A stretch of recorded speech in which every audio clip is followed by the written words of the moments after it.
Hey, how's it going everybody? BurntBrian here and welcome once again to my kitchen. Today I'm going to be teaching you one of my favorite Italian dishes, some veal parmesan. So let's start the show.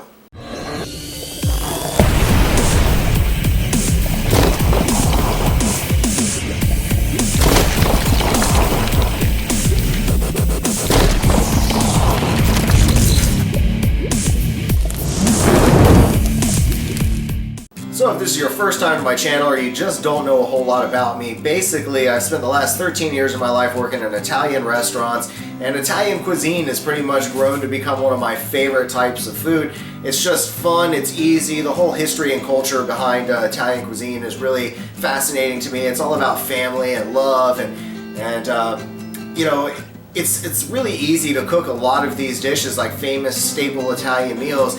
You know, I actually had a chance to do a demonstration at college and teach people how to make chicken parmesan. And you know, guys, if you're a young bachelor, that's probably one of the easiest meals you can cook. And please your lady, get yourself a bottle of wine. You know, have your friend come over. You can make chicken parm so simply, and you can apply the same steps I'm going to show you here to make veal parmesan that you would use to make chicken parmesan. But of course, if you have the money, veal parm is pretty expensive, but it's really great to splurge from time to time, and it's kind of one of my favorite meats. It's just soft and delicious. But anyway, let's go ahead and take a look at what you're going to need to create this dish, and then we'll jump right into it. Of course, you're going to need a piece of veal cutlet, flour, breadcrumbs, egg wash. Mine is comprised of 2 eggs and a half cup of milk, some sort of tomato-based sauce, both shredded and fresh mozzarella, and extra virgin olive oil. And for the chef, a nice glass of wine. Okay, so those are the basic ingredients you need to make some veal parmesan. The first step we're going to need to do is we're going to lay out some saran wrap here on the table so we keep our countertops clean. And we're going to place our veal on top of that. And what we're going to need is you're going to have some kind of mallet, or we've substituted in the past when you don't have a heavy mallet. You could use just any kind of heavy kitchen equipment that you have. If you've got a heavy spatula, just something that's going to cause the meat to flatten, because the idea is you want this veal parm to thin out and flatten, because you can't see on the camera, I don't think I can show you, but this is a rather thick piece of veal, so it's not going to cook fast enough in the pan. And the idea is when you've got it coated in the breadcrumbs, you want to be able to flash cook it in the pan so that you brown the crumbs on the outside, the meat cooks quickly, and then when you throw it in to finish off the cheese on top, the meat should already be done cooking. So what we're going to go ahead and do is I'm going to lay out the saran wrap, and I'm going to show you guys how you should pound this out. Okay, so now I've got the veal parm covered and on top of saran wrap, and we're going to take my mallet here and use the flat side, not the tenderizer side. And basically the whole idea is when you're pounding, you don't really want to just beat down and use a lot of force. You kind of just want the weight of the mallet to do the work itself. And I kind of just generally start on a corner, on an edge, and kind of just work my way around.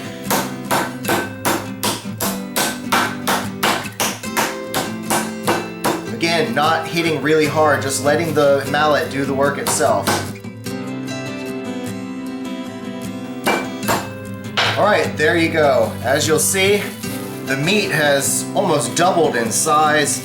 It is at a nice, almost paper-thin thickness. So what we're going to do at this point is we're going to go ahead and add a little salt and a little black pepper. And we're also, since the thing is, this thing is huge, it's going to be really hard to fit it into most standard skillets. Hell, even a 10 or 12 inch might be difficult to fit this in. So we're going to go ahead and just take my knife here and split this thing right down the middle. So I've got 2 even sized pieces. We're going to go ahead and flip these over and add salt and pepper to the other side. So next you're going to take both pieces of your veal cutlet, and you just kind of want to gently drag it through the flour here, making sure you kind of coat it as best as you can. And of course give it a good shake just to sprinkle off any of the excess flour. You're going to take your egg wash and just place the veal directly in. Make sure you coat the egg really well. The whole point of the egg wash here is to kind of act as the glue that's going to bind the breadcrumbs to your veal. So once you've got them nice and soaked in there, you're going to go ahead and take it straight out of your egg wash and put it right into the bowl here. I generally try to have a layer of breadcrumbs down first into the bowl, and then I will add breadcrumbs over top to make this easy. I want to make sure that this gets coated really, really well. Real quickly, I'd like to talk about breadcrumbs. Now, ideally, and probably one of the most favored ways to do this would be to save up some of your favorite breads, whether they're all grain, all natural, you know, however you want to do it. You can collect all your breads, let them sit around, stale, turn nice and hard, and you can turn all of those or bake them off if you want. Turn them into your own breadcrumbs with whatever seasonings and things that you want. I went with Vigo, the seasoned breadcrumbs, which are sold in just about any grocery store anywhere. And to be honest, I've worked in several restaurants as well as in you know, a food distribution company that sent out products to all the different various restaurants, and I can tell you that a lot of the big major name brand places, like one that involves olives, they use stuff like this. They use a standard store-bought, already pre-seasoned breadcrumb mix, so there's really nothing wrong with it, and you're still going to turn out an absolutely amazing, great meal, and it's really cheap and easy, so I recommend you go with that. Alright, so I've got the veal here plated up. Our next step is going to be to take our olive oil, and I'm going to use roughly 3 to 4 tablespoons of oil, and we're going to, at this point, what you're going to want to do, it's not going to take too long for this to cook in the pan, so I'm going to go ahead and turn on the broil on my oven here, set it to high. I'm going to fill up my pot of water so I can go ahead and get my spaghetti going, because I want to have a side for this meal. So we'll go ahead and get all this started at the same time. You'll want to turn on your your burner that's got the olive oil in it, and let that thing heat up to a good, medium-low to a medium heat. A handy way to make sure your oil is ready before you put this in. See, you don't want to put your parm in while the oil is still cold. It's just going to soak up all the oil and get soggy. So you want it to reach a good temperature before you put it in. So you can just take a little sprinkle of breadcrumbs, sprinkle it in, and it's turning nice and brown quickly, so that means it's time to go ahead and add our veal. All you're going to do is take your veal and gently set it into the pan. Make sure you get it in a nice oily spot so that it's got something to brown it up with. And when it's time to flip, I'll show you how it should look. Alright, let's see if these are ready to flip. And oh yeah, see that nice golden brown? Go ahead and flip this guy over. That's what we're looking for, that right there. Try the other one. Perfect. Alright, excellent. So it's got a nice light golden brown on it, maybe a little darker in some spots, but it'll be perfectly fine. We're going to let this other side cook the same way, and in the meantime, go ahead and take that sauce that we set aside and warm it up. Once your other side is browned, you're going to go ahead and take your veal and just set it on a couple napkins, or if you have some sort of drip rack that you can put it on. You basically just want to let as much of the excess oil drip off that you can. Meanwhile, our spaghetti has just been dropped in the water. It's heating up and our sauce is just about ready, so we're going to take it off of here and I'll show you what to do next. Alright, now that our tomato sauce is ready, we're just going to take spoonfuls of it and add to both of these parms, kind of just giving them a nice little spread. You want to make sure you kind of give an even coat over the whole thing, like so. And what I like to do with mine is add a little bit of Parmesan cheese.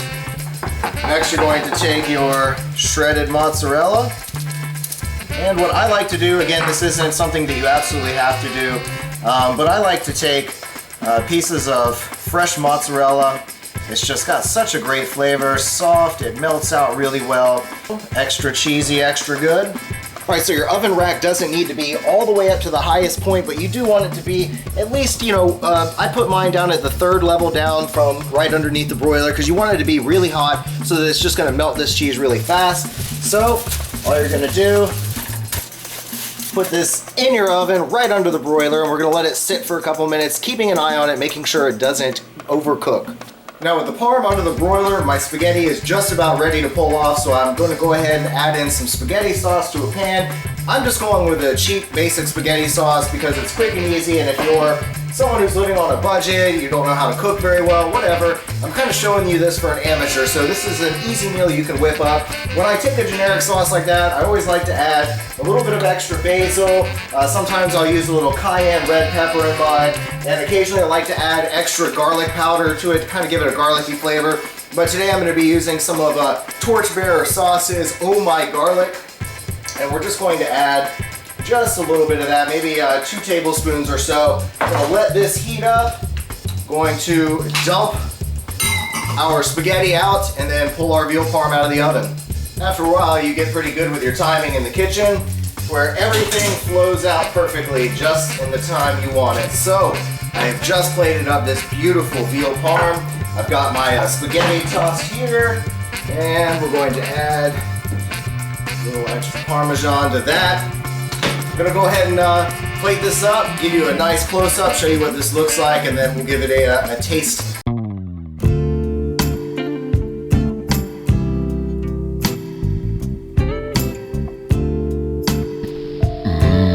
Now that's a sexy meal. Well, it's just about evening time. It is absolutely beautiful out. There's starting to be a nice cool breeze is coming in, so I figured I'd come and enjoy this meal outside. But the sauce that I used was Chickson Salsa's original sauce. I also used just a tiny touch of the signature sauce in the spaghetti sauce that I mixed up just to add a little bit of a heat to it. But if this is going to be a meal you might be sharing with someone who doesn't have a huge spice tolerance, then you may want to stick with the original on this one. Maybe, I don't know. We'll see how it goes here with this.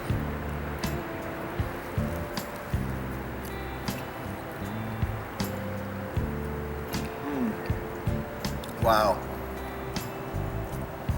that is absolutely amazing. The mozzarella's got this nice golden brown crispiness to it, and that soft mozzarella just pooled all out.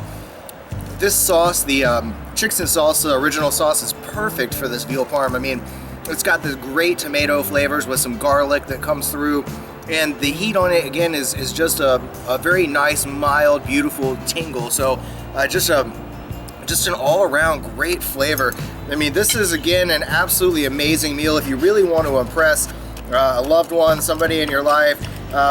Make something like this. Ideally, if I'd had more time and actually more funds, I probably would have whipped up some cheese stuffed tortellini as a side, just because I always think that goes beautifully with this kind of dish. But outstanding. Hope you guys enjoyed this video. Man, this is so good. I'm gonna demolish this. Let me know if you guys decide to try this recipe, see how it works out for you. If you can, get a hold of the ladies over at Chickson Salsa and order yourself some of this original sauce. It is absolutely amazing. Great tomato flavor, perfect for this kind of Italian meal. So I definitely approve on this. And again, I've been cooking Italian all my life, so I guess that says something when I approve it for the veal. Wow, anyway, thanks for watching, everybody. I hope you enjoyed. Please leave me some feedback down below. If you're not subscribed, subscribe already. And don't forget to check out my website, where I'll have a posted ingredient list and a little bit better explanation of cooking time on there. So, thanks for watching, everybody. And as always, stay toasty, my friends.